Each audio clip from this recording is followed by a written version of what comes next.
Hey, it's April 12th. Should I timestamp it like that, or should I just say the day, like day 102? Oh, yeah, that's good. Hey, what's up, y'all? It is day 102. Nice. Yeah. So listen, this is why I'm excited about this. Yo, we are 102 days into this. This is quite amazing. In fact, to celebrate, I brought my brother here. This is Daniel. Hi. So Daniel and I have a lot of history. Daniel married my sister. She's not my blood sister. She was, when I was a youth pastor, she was my administrative assistant. And we took a mission trip to Ghana. And I got there and I had a translator. Whenever I was speaking, I had this translator who was very jovial. And That's right. it's Daniel. So it's pretty amazing. Now Daniel's at with my church family, Gold Creek, and now I'm about to translate for him. That's right. He said he's really excited to be here. Exactly. I'm really excited to be here. What he's really saying, I'm just kidding. So Daniel, so now Daniel and Christy got married. Mm-hmm. They have 3 children. Yeah. They're coming for us with 6, right? Yeah. Y'all going for 6 kids, bro? Should I say yes or no? No, she's not here, so I can't just say that I'm gonna have 6. But yeah, I think we keep to 30. We'll keep to 30. Yeah, so for her sake. Right. So I'm excited about this reading. This I love Joshua. That's right. It's probably I like Joshua because he's this young leader who actually had a little bit of baggage is probably the right word, because God had to tell him several times, which you probably already noticed 4 days ago, that God had to consistently remind him, be strong, be courageous. And so he was oftentimes, maybe he was second guessing himself, but there was something in his psyche that was there that made God keep saying, dude, you got it. Keep going. Be strong, be courageous. And I can imagine being in this position where I'm now this leader, I've now taken the mantle from one of the greatest leader that we've seen so far in Israel.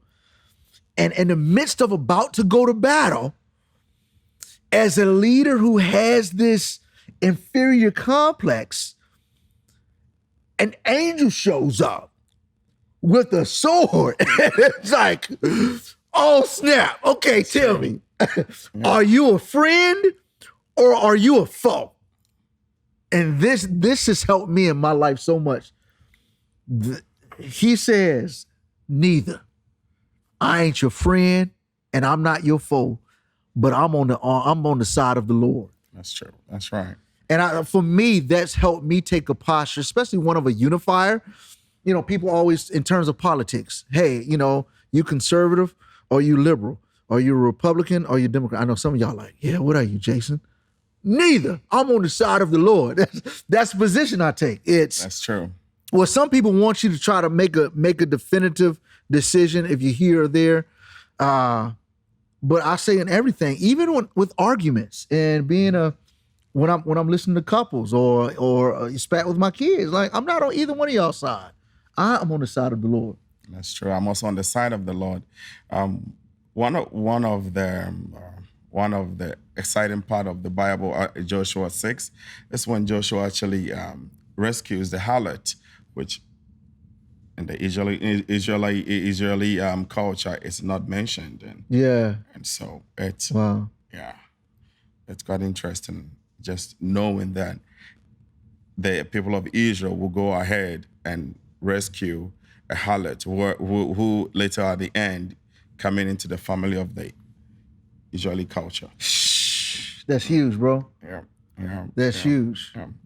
And whenever I love that piece, because what that shows you is like you can't be too far from God's grace.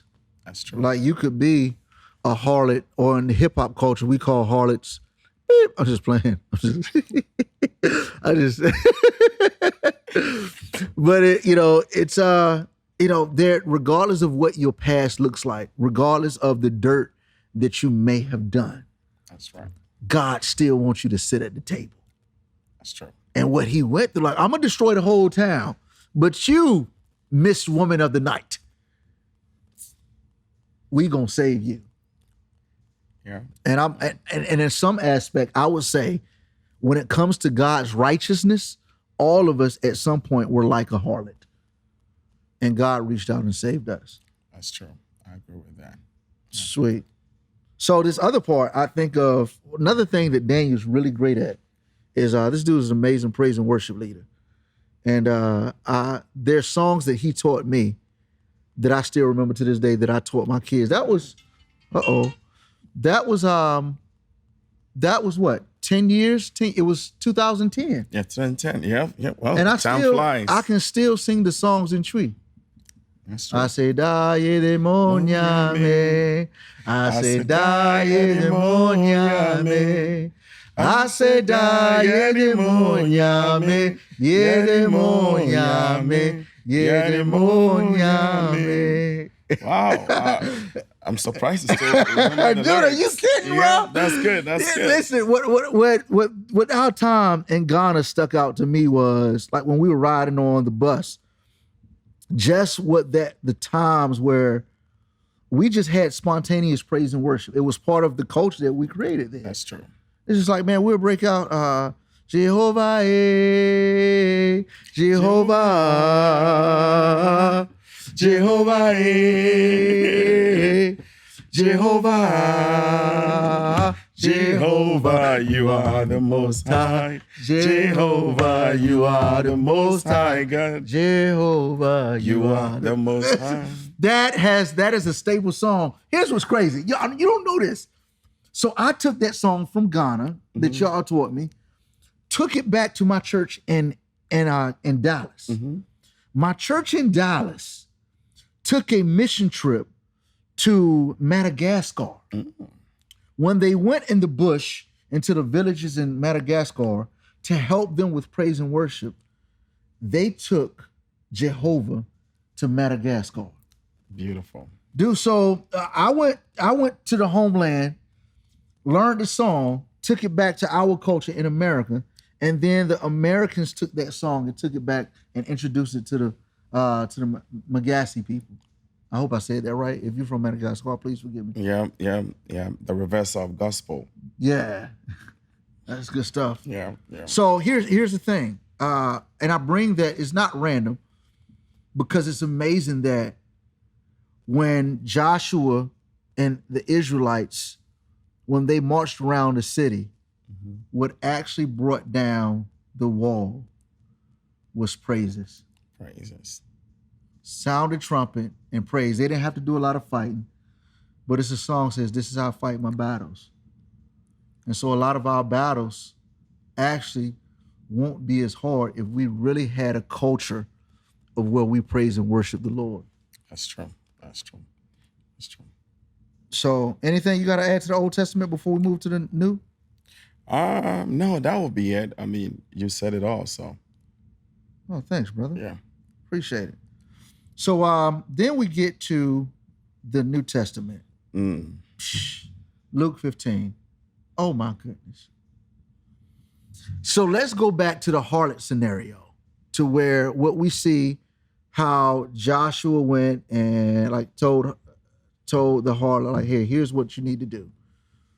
As an example of God's grace to us. And we see that in Luke 15 with the parable of the lost sheep. How God his love is reckless towards us. He goes after us. He'll leave the 99 to come after us. And I always want to know what that looks like for us. Like maybe lost people now, people who may have struggled, who may have veered away from the flock. What are you doing to go after them? A lot of times people say this, that Christians are the only ones who bury our wounded. It's like when a person is down, sometimes in Christendom, in the Christian world, we see a person who's hurting and we don't do anything to help them. We're just like, oh, you made some bad decisions. You haven't, you know what? You cheated on your wife. You've become, you've gotten on drugs. You've had this alcohol problem. And you know what? You're no good. But here you see in this parable of the lost sheep, a true shepherd goes after that one sheep. Yeah.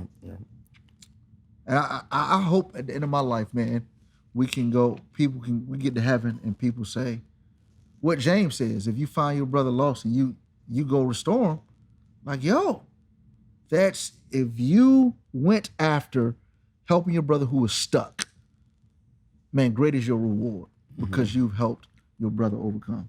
That's true. So that's why I got brothers like Daniel. Like, I remember it was one time. Remember y'all were in Texas. Y'all came to visit us, and we were over Michael's house. That's right. And I messed around and got the wrong plate. This is really disgusting. My friend, one of my close friends, had a plate of ice cream. I had a plate of ice cream, and we were both almost done. And I picked up the wrong plate of ice cream and started eating it. And I was like, that's do you remember that? I remember and then he that. said, Bro Jason, it's all right. Yeah. Like, I was about to get livid because I ate the wrong person's ice cream. Daniel was like, dude, you making a big deal out of nothing. That's true. That's true. But we Americans are good at that, aren't we?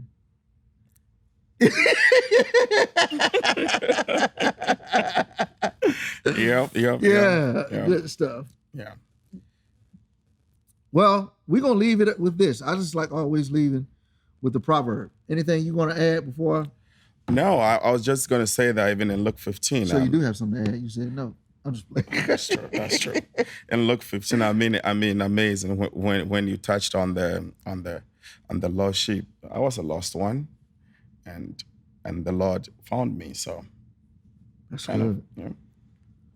Yeah, it's this the same love that you received from me, give it to other men. That's true. That's good. A wise child accepts a parent's discipline. A marker refused to listen to correction. Amen. Hey, we can leave on that. And not just, it's not just talking about children. Put yourself with God. A wise child respects and accepts the discipline of the Lord. That's right. So as you go through your day, find times to just praise and worship the Lord. Find ways to make sure in the midst of disputes, you are on the side of the Lord. And then find ways to make sure that you're looking out for others to find the lost sheep. That's true. This is Brother Daniel. I'm Brother Jason. Thank you. And we out. Peace.